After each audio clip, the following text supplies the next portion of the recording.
बच्चों, हम क्लास 12 की गणित का अध्याय 11 त्रिविमीय ज्यामिति 3 डायमेंशन ज्योमेट्री जिसको हम 3D कहते हैं उसका अध्ययन कर रहे हैं। पिछले सेशन में हमने एक बिंदु और एक समतल के बीच की लंबिक दूरी उसको निकालने के बारे में अध्ययन कर लिया है।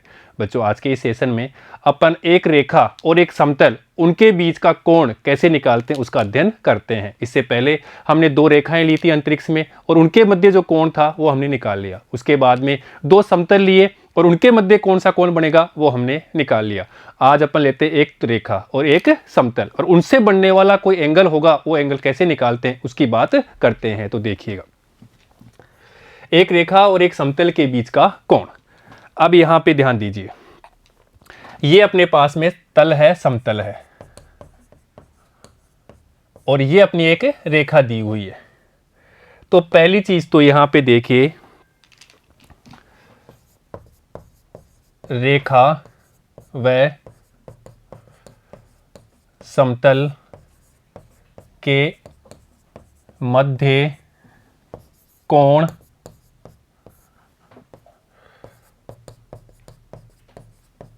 समतल के अभिलंब व रेखा के मध्य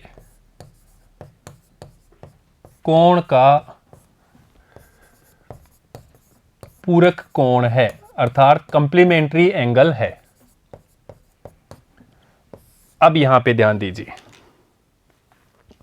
ये अपना क्या है, अभिलंब है, अर्थात ये समतल है, उस समतल के अभिलंब लंबवत सदिश ये है जिसको अपन बार बार बोलते हैं एन वेक्टर। ये हमने कोई रेखा ली है।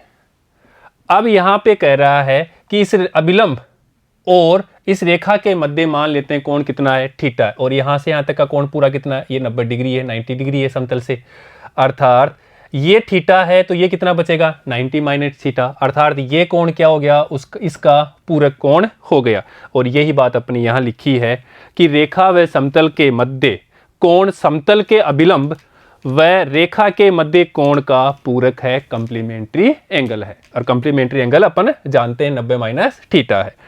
अब देखिएगा, अब यहां पे समझने वाली बात है, जैसे अपने लिया था कि दो समतल, एक समतल ये था और दूसरा समतल, तो उनके मध्य का एंगल के लिए अपने देखा उसके लंबवत सदिश है यहाँ n1 वेक्टर, और दूसरा कोई समतल था उसके लंबवत सदिश हमने लिया था n2 वेक्टर।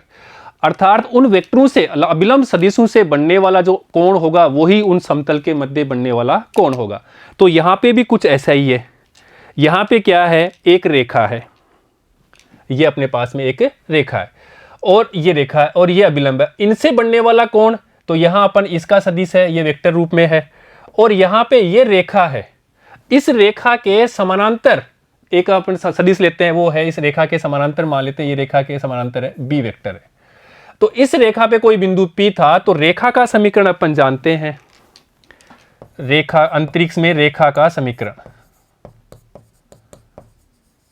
वो होता है r vector is equal to a vector plus lambda b vector, जहां पे b क्या है, उस के समानांतर सदिश है, उस रेखा के समानांतर, जैसे यहाँ पे हमने b वेक्टर बनाया है, ये समानांतर सदिश।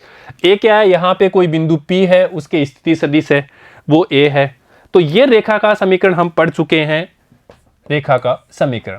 और समतल का समीकरण,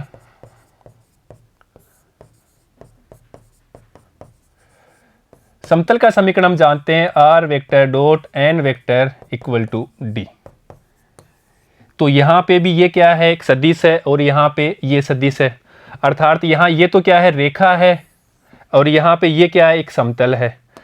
अर्थात अगर इन दोनों वेक्टरों से जो कोण बनेगा वही इन रेखा और समतल के बीच के कोण बनेगा। क्योंकि यहां पे देखो, यहां समझ लीजिए इस चीज को, ये रेखा, इसके समानांतर ये हमने बी वेक्टर लिया, तो यह जो कोण एंगल बन रहा है इसके साथ में वही यहाँ पे भी इसके साथ ही बन रहा है। तो अपन बात करते हैं, तो अपने पास वेक्टर कौन सा हो गया, एक तो हो गया n वेक्टर और एक दूसरा हो गया हमारे पास में b वेक्टर। अगर दो वेक्टर का अपन डॉट प्रोडक्ट कर देते हैं, जैसे हमने a vector dot b vector, तो a वेक्टर का परिमाण b वेक्टर का परिमाण cos थीटा के बराबर है, तो वहां से हमें थीटा मिल गया। तो यहाँ पे क्या है, ये रेखा इसके समानांतर रेखा, ये बी सदिश हो गया। इसी प्रकार ये क्या है, ये हमारे पास में अभिलंब का सदिश है, इस समतल के अभिलंब का सदिश। तो इन दोनों से जो एंगल बनेगा वो एंगल ही इस रेखा और इस समतल के बीच का होगा। क्यों होगा वो अपन बात कर चुके हैं। जैसे समतल में भी देखा, दो समतल के बीच का कोण, उस अभिलंब सदिश के मध्य जो कोण बनता है वही समतल के मध्य बनने वाला कोण होता है। वैसे यहाँ पे भी इस रेखा अर्थात ये इसके समानांतर है, तो यहां से जो एंगल बनेगा वही इस रेखा और समतल के बीच का कोण बनेगा। अब यहां पे देखिए, इसलिए यहां से अपन B vector dot N vector के बीच का कोण निकालते हैं, डॉट प्रोडक्ट कर देते हैं, दो सदिशों का अदिश गुणा, वो होता है बी वेक्टर का परिमाण एन वेक्टर का परिमाण कोस थीटा होता है। तो यहां से हमें कोस थीटा मिलेगा, तो cos theta equal to B vector dot N vector upon B vector का परिमाण एन वेक्टर का परिमाण हो गया। परंतु यहाँ पे थीटा क्या है, यहाँ जो थीटा है वो फाई मान लेते हैं, phi equal to 90 minus theta है। जो ये क्या है, जो कंप्लीमेंट्री एंगल है 90 माइनस थीटा, अपन इसको मान लेते हैं ये फाई है, तो phi equal to 90 minus theta हो गया। इसलिए cos 90 degree minus theta is equal to B vector का परिमाण, b vector n vector upon B vector का परिमाण एन वेक्टर का परिमाण है। और ये पॉजिटिव लेना है तो मोड ले लेते हैं, यहाँ पे भी मोड ले लेते हैं। अब यहाँ पे देखो, कोस 90 माइनस थीटा जिसको अपन लिख सकते हैं साइन थीटा। क्यों लिखते हैं ये सबको पता है, क्योंकि यहाँ पे क्या होता है, इस ये पे 0 डिग्री, ये 90 डिग्री और यहाँ पे 180 डिग्री, यहाँ पे 270 होता है। ये फर्स्ट कोऑर्डिनेट, ये सेकंड, ये थर्ड चतुर्थांश और ये फोर्थ। यहाँ पे ऑल पॉजिटिव होते हैं, यहाँ पे साइन और ASTC नियम से, ASTC नियम से। अब देखो कोस तो ये फर्स्ट में ही है, इसलिए ये क्या होगा, पॉजिटिव होगा, आल पॉजिटिव है तो यहाँ ये तो पॉजिटिव होगा, पहली चीज। दूसरी चीज, यहाँ पे कोस कोई भी चीज हो 90 डिग्री प्लस माइनस थीटा हो या 270 प्लस माइनस थीटा हो, तो यहाँ पे ये चेंज हो जाता है, साइन कोस में कोस चेंज में। तो यहाँ तो हमने चेंज कर दिया, और ये फर्स्ट कोऑर्डिनेट इसलिए प्लस का है तो ये हमने साइन थीटा कर लिया। ये थोड़ा सा हमने देख लिया ट्रिग्नोमेट्री को भी। अब देखिए यहाँ पे, तो ये हो जाएगा sine theta is equal to B vector dot N vector upon B vector का परिमाण एन वेक्टर का परिमाण। साइन थीटा बोलो या साइन फाई बोलो, एक ही बात है। ये अगर थीटा ले लेते तो फाई ले लेते हैं तो भी वही चीज़ है, अर्थात हमें ये एंगल मिल जाएगा, ये वाला एंगल। अब यहाँ पे देखिए, यदि एन वेक्टर व बी वेक्टर एक दूसरे से लंबवत हो, एक दूसरे से लंबवत हो, कंडीशन बन जाएगी यहाँ पे, अर्थात थीटा कितना हो या फाई जो हो कितना डिग्री का होगा, 90 डिग्री का।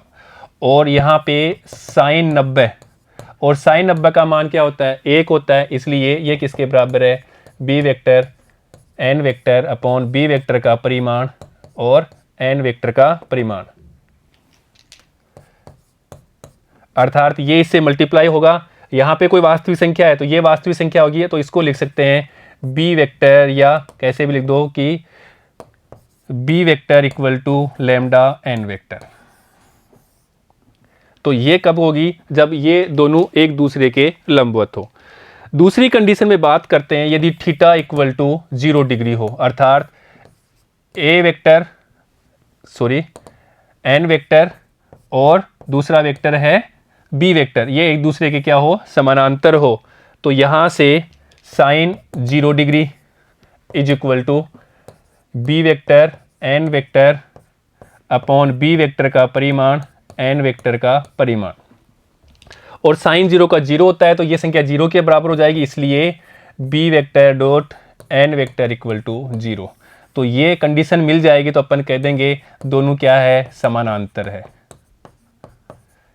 तो हमें दो वेक्टर दे देंगे, एक वेक्टर कौन सा है, ये एन वेक्टर और एक है उसके समानांतर जो रेखा के समानांतर है बी वेक्टर, अगर ये दोनों का डॉट प्रोडक्ट 0 के बराबर आ जाए तो अपन कह देंगे कि रेखा और समतल एक दूसरे के क्या है, समानांतर है। अगर रेखा और समतल एक दूसरे के लंबवत हैं तो ये कंडीशन प्राप्त होगी, तो अपन बोल देंगे, या आप इसको बोल सकते हैं lambda equal to N vector upon B vector. अगर यहाँ पे रेशियो बराबर आ जाए तो अपन बोलेंगे दोनों क्या है, जो एक रेखा है और एक समतल है, दोनों एक दूसरे के लंबवत हैं। तो ऐसे अपन इस चीज़ को सोल्व कर लेते हैं। ये हमें क्वेश्चन में देगा, कंडीशन देगा, प्रूव कराएगा कि लंबवत है या समानांतर है, तो अपन ये हमें आना चाहिए, कर लेते हैं। अब इसको लिखते हैं कार्तीय रूप में, देखिएगा।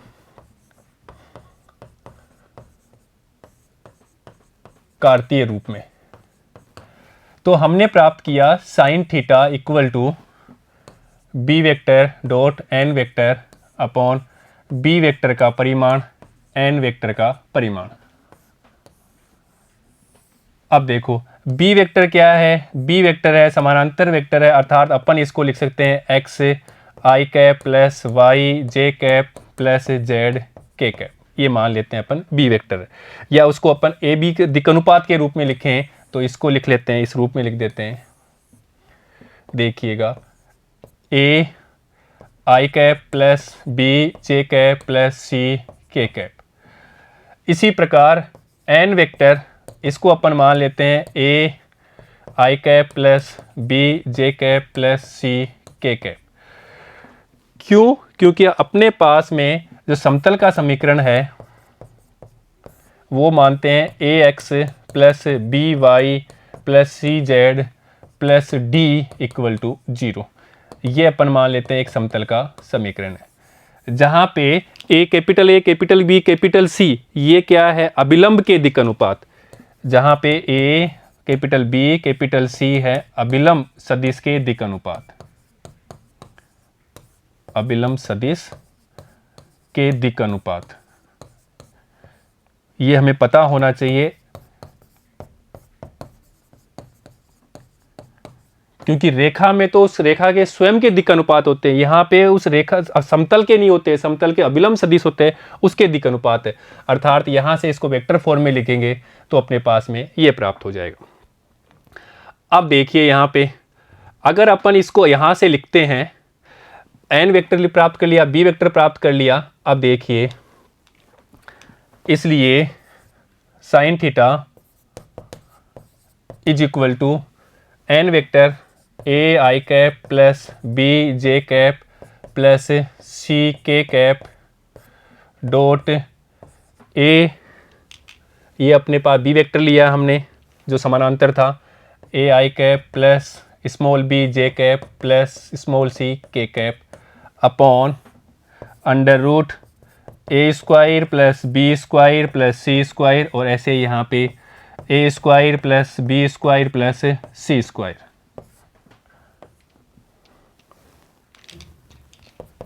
डॉट प्रोडक्ट करेंगे तो A plus B plus C capital C small C upon under root A square plus B square plus C square, और ऐसे यहाँ पे स्मॉल ए square plus B square plus C square. ये पता होना चाहिए कि कैपिटल ए क्या है, स्मॉल ए क्या है, कैपिटल बी क्या है, ये हमें पता होना चाहिए, तभी अपन क्वेश्चन को सोल्व कर पाते हैं। ठीक है बच्चों, अब देखिए यदि हमारे पास में कार्तीय रूप में इस प्रकार का दे दे समीकरण x minus x1 upon l is equal to y minus y1 upon m is equal to z minus z1 upon n, जहाँ पे ये क्या है, रेखा का समीकरण है, कार्तीय रूप में है, जहाँ पे L M N ये अपन मानते हैं दिक् अनुपात हैं रेखा के, दिक् अनुपात रेखा के।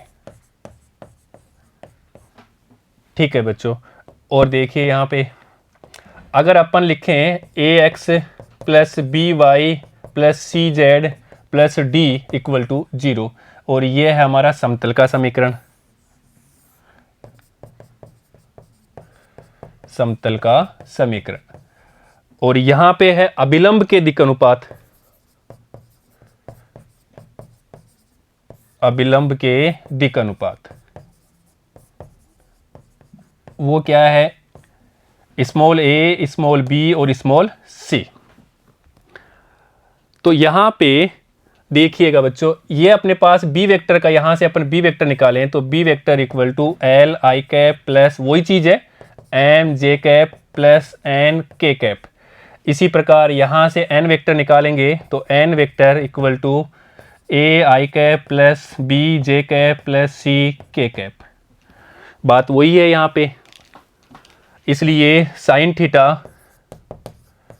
इज इक्वल टू यहाँ पे अपने पास में B vector dot N vector अर्थात L I cap plus M J cap plus N K cap dot यहाँ से A I cap plus B J cap plus C K cap.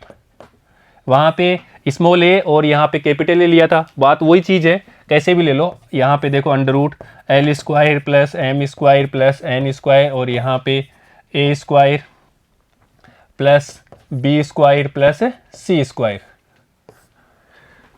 तो देखिएगा,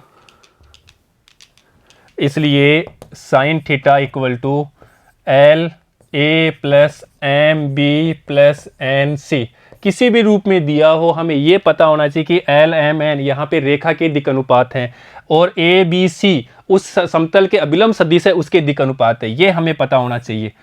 L square plus M square plus N square और यहाँ पे A square plus B square plus C square. अब यहाँ पे भी दो कंडीशन बन सकती है, अगर कार्तीय रूप में दिया हो, यदि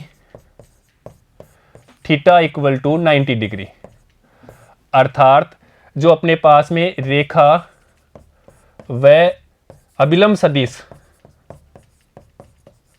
क्या हो, लंबवत हो, या अपन इसको बोल सकते हैं रेखा और समतल एक दूसरे के लंबवत हो, क्योंकि अभिलंब सदिश की बात क्या बनेगी, वही समतल बनेगा। तो देखिए, तो यहां पे अपन लिख देते हैं sine 90 degree is equal to, और साइन 90 का मान क्या होता है, 1 होता है। तो यहाँ पे ये किसके बराबर होगा, L A plus M B plus N C upon under root L square plus M square plus N square और ऐसे ही A square plus B square plus C square. और इसको अपन सोल्व करते हैं तो हमारे पास प्राप्त होगा L upon A is equal to M upon B is equal to N upon C. तो ये स्थिति प्राप्त होती है तो अपन बोलेंगे दोनों एक दूसरे के लंबवत हैं। क्या क्या लंबवत है, एक रेखा और एक उसके समतल के अभिलंब सदिश। यदि थीटा इक्वल टू 0 डिग्री हो अर्थात दोनों क्या हो, समानांतर हो, एक रेखा और समतल के अनुदिश अभिलंब सदिश दोनों क्या हो, समानांतर हो, तो ऐसी कंडीशन में sine 0 degree is equal to L A plus M B plus N C upon under root L square plus M square plus N square और ऐसे ही A square plus B square plus C square. और sine 0 का मान 0 होता है और ये से 0 के मल्टीप्लाई हो जाएगा, इसलिए अपन लिख सकते हैं इसको L A plus M B plus N C is equal to 0। तो दोनों रेखाएं एक दूसरे के समानांतर होने के लिए ये कंडीशन, ये शर्त मिल जाती है तो अपन बोल देंगे कि दोनों जो रेखा है और ये समतल है एक दूसरे के समानांतर है। और ये कंडीशन मिल जाएंगे तो अपन बोलेंगे कि रेखा और समतल एक दूसरे के लंबवत हैं। तो बच्चों ये सारी चीज़ें हमें फॉर्मूले पे ऐसे रटने से इनको बात नहीं बनेगी, क्योंकि सब में ये कंडीशन बन रही है। साइन थीटा के साथ में भी ये कंडीशन बनेगी, कोस थीटा के साथ में भी ये कंडीशन बनेगी, क्योंकि जब कोस होगा तो यहाँ पे सिचुएशन दूसरी हो जाएगी, जब यहाँ पे कोस होगा तो ये वाली स्थिति बनेगी, और यहाँ पे साइन होता है तो ये वाली बन रही है, तो अपोजिट बन जाता है। तो इनको रटने की बजाय हमें इस कॉन्सेप्ट को देखना है कि फॉर्मूले में समानांतर होती है तो थीटा 0 होती है, और थीटा 0 होता है तो कोस 0 के लिए तो क्या होता है, 1 देता है, तब अलग कंडीशन आ जाएगी। ऐसे ही साइन 0 आ जाता है तो साइन 0 की 0 आ जाता है तो वो अलग कंडीशन प्राप्त होती है। तो इस प्रकार हमें इनको याद नहीं रखना है, ऐसे कॉन्सेप्ट को समझना है। कॉन्सेप्ट समझ में आ गया तो हमें याद रहता है। ठीक है बच्चों, अब समझते हैं इसको उदाहरण से। देखिएगा, रेखा दी हुई है कार्तीय रूप में और समतल दिया हुआ है और उनके बीच का हमें कोण निकालना है। तो एक रेखा और एक समतल के बीच का कोण, रेखा व समतल के मध्य कोण, वो अपन मानते हैं, मानना थीटा है, तो इसलिए वो होगा sine theta is equal to B vector dot N vector upon B vector का परिमाण एन वेक्टर का परिमाण। ये सदिश रूप में होता है। अब यहाँ पे हमें दिया हुआ है रेखा का समीकरण कार्तीय रूप में, तो इसको भी अपन सदिश रूप में लिख लेते हैं। देखिएगा, रेखा का समीकरण देखो, ये हमें दिया है x plus 1/2 is equal to y by 3 is equal to z minus 3/6, अर्थात ये हमारा कार्तीय रूप में रेखा का समीकरण है। तो इसके दिक् अनुपात है इसके 2, 2, 3, 6, अर्थात यहां से हमें इसके समानांतर वेक्टर बी वेक्टर मिल जाएगा, जिसके वेक्टर फॉर्म में लिखेंगे तो 2i cap plus 3j cap plus 6k cap. और देखिए यहां से हमें बिंदु चाहिए, बिंदु, तो उसके बिंदु हमें मिलेंगे -1, 0 और यहां पे 3, अर्थात हमें यहां पे ए स्थिति जो वेक्टर मिल जाएगा, हमें vector A vector is equal to -i cap plus 0j cap plus 3k cap. अब देखिएगा, तो ये तो बिंदु हो गया हमारे पास में, ये बिंदु हो गया, और ये हमारा समानांतर सदिश हो गया। तो हम जानते हैं रेखा का समीकरण R vector equal to A vector plus lambda B vector, अर्थात -i cap plus 3j cap plus lambda B की जगह यहाँ रखेंगे 2i cap plus 3j cap plus 6k cap. तो ये b आ गया और ये a प्राप्त हो गया। अब देखिए समतल का समीकरण, हमें b निकालना था तो b तो प्राप्त हो गया यहाँ से, ये b। अब बात करते हैं अपन समतल का समीकरण। अब हमें n वेक्टर निकालना है, उसके लिए हमें समतल का समीकरण देखना पड़ेगा, और समतल का समीकरण है 10x plus 2y, 10x plus 2y minus 11z is equal to 3।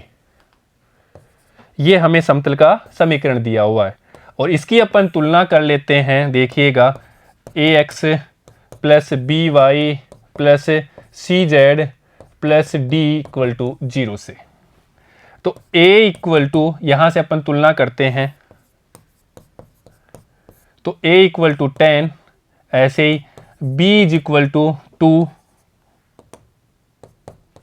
और ऐसे c इज इक्वल टू -11 प्राप्त हो गया।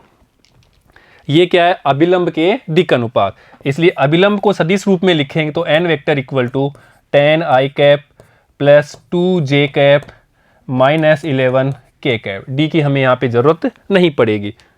अब देखिएगा, फॉर्मूला है यहाँ से sine theta equal to B vector dot N vector upon B vector का परिमाण एन वेक्टर का परिमाण। ये फॉर्मूला आप अपन जानते हैं, कैसे आया वो भी अपन निकाल चुके हैं। और हमने यहाँ बी वेक्टर निकाल लिया, ये हमारे बी वेक्टर निकाल लिया, यहाँ पे ये दो, ये अपने बी वेक्टर भी निकाल लिया, और ऐसे ही हमने एन वेक्टर भी निकाल लिया। इसलिए अभी फॉर्मूला रख देते हैं, फॉर्मूले में रख देते हैं। इसलिए sine theta is equal to B vector, और बी वेक्टर की जगह अपन 2i plus 3j plus 6k, तो यहाँ लिखते हैं 2i cap plus 3j cap plus 6k cap dot. अब लिखेंगे अपन एन वेक्टर, और एन वेक्टर के लिए देखिए एन वेक्टर भी अपन निकाल चुके हैं दिक् अनुपातों से। रेखा के अभिलंब के सदिश के दिक् अनुपात से हमने एन वेक्टर का मान यहाँ पे निकाल लिया, ये रहा 10i plus 2j minus 11k। तो यहाँ लिख देते हैं 10i cap plus 2j cap minus 11k cap upon इसका परिमाण, अर्थात 2 का स्क्वायर 4, 3 का स्क्वायर 9 और 6 का स्क्वायर 36 का अंडर रूट। ये फॉर्मूला है यहाँ पे, इस फॉर्मूले में तो लिख रहे हैं। इसी प्रकार इसका परिमाण लिख लेते हैं, अर्थात 10 का स्क्वायर 100, 2 का स्क्वायर 4, प्लस यहाँ पे देखो 11 का square 121 is equal to, dot product करेंगे तो 20, यहाँ पे देखिए प्लस के 6 और यहाँ पे देखिए माइनस के 66। ये अब क्या 20, यहाँ से 6 और यहाँ पे माइनस 66 अपॉन यहाँ पे देखो 40 49, तो यहाँ तो 7 लिख देता हूँ। यहाँ पे देखिए ये 125, तो कितना हो जाएगा यहाँ पे 225, और 225 का वर्गमूल करते हैं तो वो आता है 15। देखिएगा ये चल रहा है साइन थीटा के बराबर, इसलिए sine theta is equal to 60 हो जाएगा। और यहाँ पे 10 20 है तो ये लिखूंगा -40 अपॉन यहाँ पे रहने दो 7 × 15। यहाँ पे अपन 5 से काटेंगे तो 3 और यहाँ पे 8 इज इक्वल टू -8 अपॉन 21 हो जाएगा 21।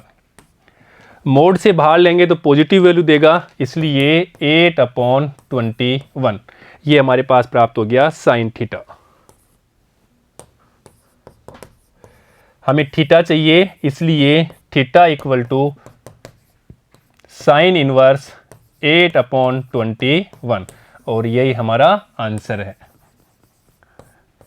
तो ऐसे अपन एक रेखा और एक समतल के मध्य कोण निकाल सकते हैं। तो बच्चों आज हमने एक रेखा और एक समतल के मध्य कोण निकालने के बारे में अध्ययन किया है और उससे संबंधित एक एग्जाम्पल लेकर के हमने समझ लिया है। बच्चों नेक्स्ट सेशन में हम प्रश्नावली 11.3 के प्रश्नों को हल करना सीखेंगे, जिसके अंतर्गत जो अभी हमने पढ़ा है, अभी तक हमने जो पढ़ा है उसके सारा का अध्ययन करेंगे। अर्थात हमने एक रेखा का समीकरण देखा अंतरिक्ष में, दो बिंदु से जाने वाली एक रेखा का समीकरण देखा, एक समतल का समीकरण देखा, समतल के लिए एक लंबवत समतल का समीकरण देखा, एक बिंदु और एक लंबवत सदिश उससे जाने वाला समतल का समीकरण देखा, दो रेखाओं के मध्य कोण देखा, दो समतलों के मध्य कोण देखा, एक रेखा और एक समतल के मध्य कोण देखा। तो इन सारी चीज़ों को हमने फॉर्मूले रूप में देखा। ये फॉर्मूले कैसे आए वो भी हमने यहाँ पे डिराइव किया है। तो बच्चों अगले सेशन में हम प्रश्नावली 11.3 के प्रश्नों को हल करेंगे, जिनको अपन जो अभी तक पढ़ चुके हैं इसके आधारित पर अपन उन प्रश्नों को सोल्व करेंगे। ठीक है बच्चों, धन्यवाद।